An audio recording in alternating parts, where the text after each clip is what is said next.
ಈಗ ಇದರ ಬೆನ್ನಲ್ಲೇ ಮಧ್ಯಪ್ರದೇಶದ ಟ್ಯಾಬ್ಲೋ ಶಿವಲಿಂಗವನ್ನ ಹಿಡಿದಿರುವ ಲೋಕಮಾತಾ ದೇವಿ ಅಹಿಲ್ಯಾಬಾಯಿ ಮೂರ್ತಿಯ ಪ್ರದರ್ಶನಗೊಂಡಿದೆ.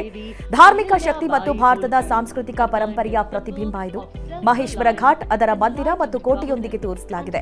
ಅಹಿಲ್ಯಾಬಾಯಿ ರಾಜಧಾನಿ ಮತ್ತು ಅವರ ಆಡಳಿತ ಮತ್ತು ಧಾರ್ಮಿಕ ಬದ್ಧತೆ, ಮಹಿಳೆಯರು ಮಹೇಶ್ವರಿ ಸೀರೆಗಳು ನೇಯುವುದನ್ನು ತೋರಿಸಲಾಗಿದೆ. ಇದು ಮಹಿಳಾ ಸಬಲತೆ, ಸ್ಥಳೀಯ ಶಿಲ್ಪಕೌಶಲ್ಯ ಮತ್ತು ಪರಂಪರೆಯ ಗೌರವವನ್ನ ಪ್ರತಿಬಿಂಬಿಸ್ತಾ ಇದೆ.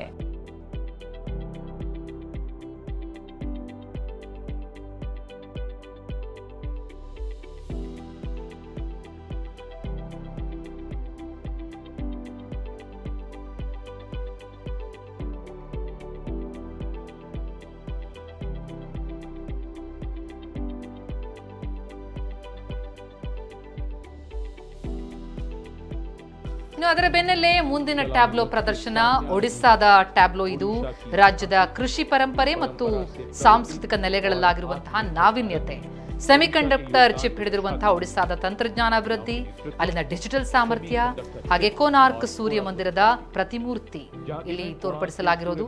16ನೇ ಶತಮಾನದ ಜನಪದ ನೃತ್ಯ ಚೈತಿ ಘೋಡಾ ಕೂಡ ಈ ಟ್ಯಾಬ್ಲೋ ಜೊತೆ ಪ್ರದರ್ಶನಗೊಳ್ತಾ ಇದೆ. ಪ್ರತಿಯೊಂದನ್ನು ಕೂಡ ವಿವರಿಸ್ತಾ ಇದ್ದಾರೆ ಪ್ರಧಾನಿ ಮೋದಿ ಯುರೋಪಿಯನ್ ಒಕ್ಕೂಟದ ಅತಿಥಿಗಳಿಗೆ.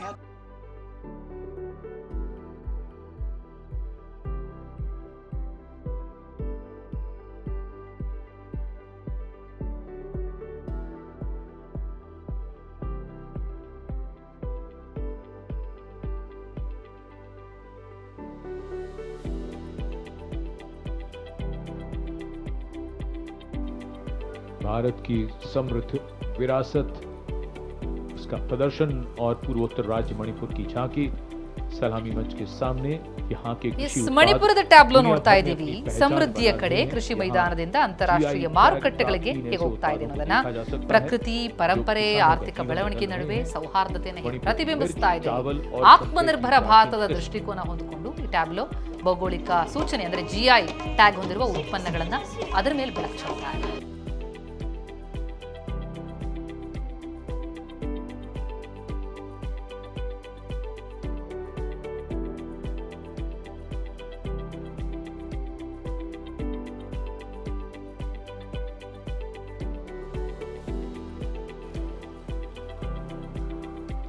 ಮಣಿಪುರದ ಬೆನ್ನಲ್ಲೇ ರಾಜಸ್ಥಾನದ ಬಿಕಾನರ್ ಗೋಲ್ಡ್ ಆರ್ಟ್ ಅಂದ್ರೆ ಉಸ್ತಾ ಆರ್ಟ್ ಅಂತಾನೂ ಕೂಡ ಕರೀತಾರೆ. ರಾಜಸ್ಥಾನದ ಟ್ಯಾಬ್ಲೋವು ಬಿಕಾನರ್ನ ಉಸ್ತಾ ಆರ್ಟ್ ಎಂಬ ಅಮೋಘ ಪರಂಪರೆಯನ್ನ ಸಂಭ್ರಮದಿಂದ ಪ್ರದರ್ಶಿಸ್ತಾ ಇದೆ. ಇದು ರಾಜಕೀಯ ಕಲೆ ಮತ್ತು ಸ್ವಾವಲಂಬಿ ಸಾಂಸ್ಕೃತಿಕ ಪರಂಪರೆಯ ಪ್ರತಿಬಿಂಬವಾಗಿದ್ದು ವಿಶ್ವ ಪ್ರಸಿದ್ಧ ಕೌಟುಂಬಿಕ ಶಿಲ್ಪಕಲೆಯಾಗಿದೆ. ಒಂಟಿಯ ಚರ್ಮದ ಮೇಲೆ ಚಿನ್ನದ ಒಳಚರಿತ್ರೆಯ ಕಲಾತ್ಮಕ ಕೃತಿಗಾಗಿ ಪ್ರಸಿದ್ಧವಾದ ಉಸ್ತಾ ಆರ್ಟ್ ಶಾಶ್ವತ ಆಭರಣೀಯತೆ, ಸೂಕ್ಷ್ಮ ಶಿಲ್ಪಕೌಶಲ್ಯ ಮತ್ತು ಶಾಶ್ವತ ಬಿರುದನ್ನು ತೋರಿಸ್ತಾ ಇದೆ.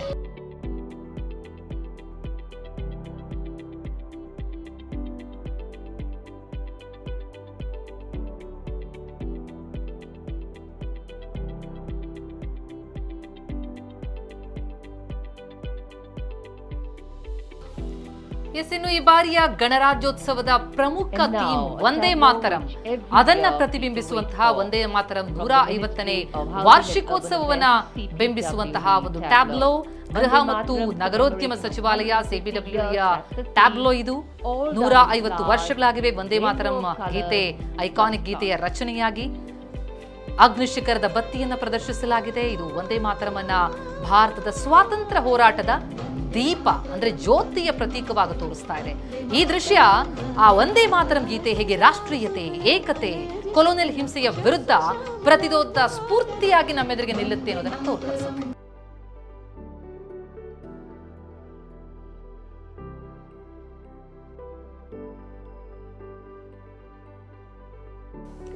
ಈಗ ಮಾಹಿತಿ ಮತ್ತು ಪ್ರಸಾರ ಸಚಿವಾಲಯದ ಟ್ಯಾಬ್ಲೋವು ಭಾರತದ ಕಥಾಶ್ರುತಿ, ಕೃಷಿ, ದೃಷ್ಟಿ ಎಂಬ ವಿಷಯವನ್ನ ಪ್ರಸ್ತುತಪಡಿಸ್ತಾ ಇದೆ. ಇದು ಭಾರತವು ಪುರಾತನ ಕಥಾ ವಿಮರ್ಶಾ ಪರಂಪರೆಗಳಿಂದ ಪ್ರಾರಂಭಿಸಿ ಜಾಗತಿಕ ಕಂಟೆಂಟ್ ಮತ್ತು ಮೀಡಿಯಾ ಕೇಂದ್ರವಾಗಿ ಉದಯವಾದಂತೆ ಸಂಸ್ಕೃತಿಯ ಯಾತ್ರೆಯನ್ನ ಚಿತ್ರಿಸ್ತಾ ಇದೆ. ಆತ್ಮನಿರ್ಭರ್ ಭಾರತದ ಮನೋಭಾವವನ್ನು ಆಧರಿಸಿ ಈ ವಿಷಯವು ಭಾರತೀಯ ಸಾಂಸ್ಕೃತಿಕ ಜ್ಞಾನ ಮತ್ತು ಆಧುನಿಕ ಸೃಜನಾತ್ಮಕ ನವೋದ್ಯಮದ ನಡುವಿನ ಸತ್ತತೆಯನ್ನು ಹೈಲೈಟ್ ಮಾಡ್ತಾ ಇದೆ. ಈ ಪರಂಪರೆ ಮತ್ತು ತಂತ್ರಜ್ಞಾನಗಳು ಹೇಗೆ ರಾಷ್ಟ್ರೀಯ ಗುರುತನ್ನು ರೂಪಿಸುತ್ತೆ ಅನ್ನೋದನ್ನ ಈ ಟ್ಯಾಬ್ಲೋ ತೋರಿಸ್ತಾ ಇದೆ.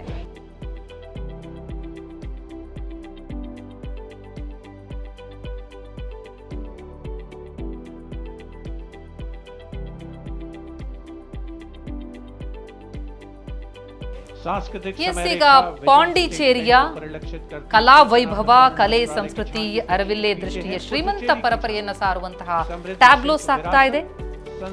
ಜಾಗತಿಕ ಖ್ಯಾತಿಯ ಅರವಿಲ್ಲೆ ದೃಷ್ಟಿಯನ್ನ ಇದು ಪ್ರಸ್ತುತಪಡಿಸ್ತಾ ಇದೆ. ಟೆರಕೋಟಾ ಕಲೆ, ಮಡಿಲು, ಶಿಲ್ಪಕಲೆ ಪರಂಪರೆ ಇದೆಲ್ಲವನ್ನ ಕೂಡ ಸಂರಕ್ಷಿಸಿ ಶ್ರೀಮಂತಗೊಳಿಸಿ ಅನೇಕ ತಲೆಮಾರಿಗೆ ಅದನ್ನು ತಲುಪುವಂತೆ ಮಾಡುವ ಗೌರವವನ್ನ ಸಲ್ಲಿಸ್ತಾ ಇರುವ ಪಾಂಡಿಚೇರಿಯ ವೈಭವ ಈ ಟ್ಯಾಬ್ಲೋ.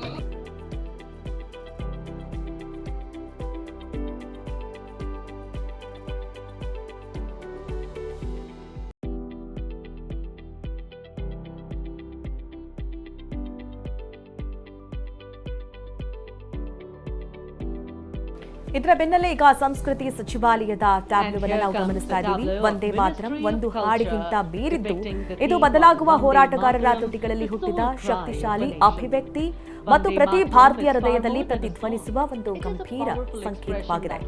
ಜೈಲಲ್ಲಿಯೂ, ಸಾರ್ವಜನಿಕ ಸಭೆಗಳಲ್ಲೂ, ಸ್ವಾತಂತ್ರ್ಯ ಮೆರವಣಿಗೆಗಳಲ್ಲಿಯೂ ಹಾಡಲ್ಪಟ್ಟ ಈ ಗೀತೆ ಭಾಷೆ, ಪ್ರಾಂತ್ಯ, ಧರ್ಮದ ಭೇದವನ್ನ ಮೀರಿ ಭಾರತೀಯರನ್ನ ಏಕತೆಯಲ್ಲಿ ತಂದಿತ್ತು, ದ್ವೇಷವಿಲ್ಲದೆ ಗೌರವವನ್ನ ಪ್ರೇರೇಪಿಸಿತು. ಹಾಗಾಗಿ ಈ ಸಂಸ್ಕೃತಿ ಸಚಿವಾಲಯದ ಪರವಾಗಿ ಈ ಟ್ಯಾಬ್ಲೋವನ್ನ ಇವತ್ತು ಪ್ರಸ್ತುತಪಡಿಸಿದ್ದಾರೆ.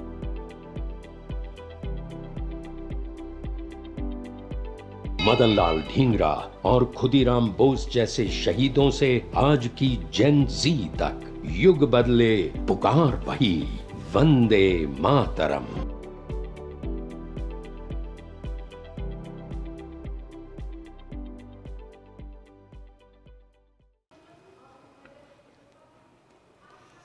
ಎಸ್, 30 ಟ್ಯಾಬ್ಲೋಗಳ ಪ್ರದರ್ಶನ, ಅದ್ಭುತವಾದಂತಹ ಪ್ರದರ್ಶನವನ್ನ ನೋಡಿದ್ವಿ. ಒಂದೊಂದು ರಾಜ್ಯ, ವಿವಿಧ ಸಚಿವಾಲಯಗಳು, ಅಲ್ಲಿಂದ ನಿರ್ಮಾಣವಾದಂತಹ ಒಂದೊಂದು ಟ್ಯಾಬ್ಲೋ ಕೂಡ ನಮ್ಮ ದೇಶದ ವಿವಿಧತೆ, ಅದರಲ್ಲಿರುವಂತಹ ಏಕತೆ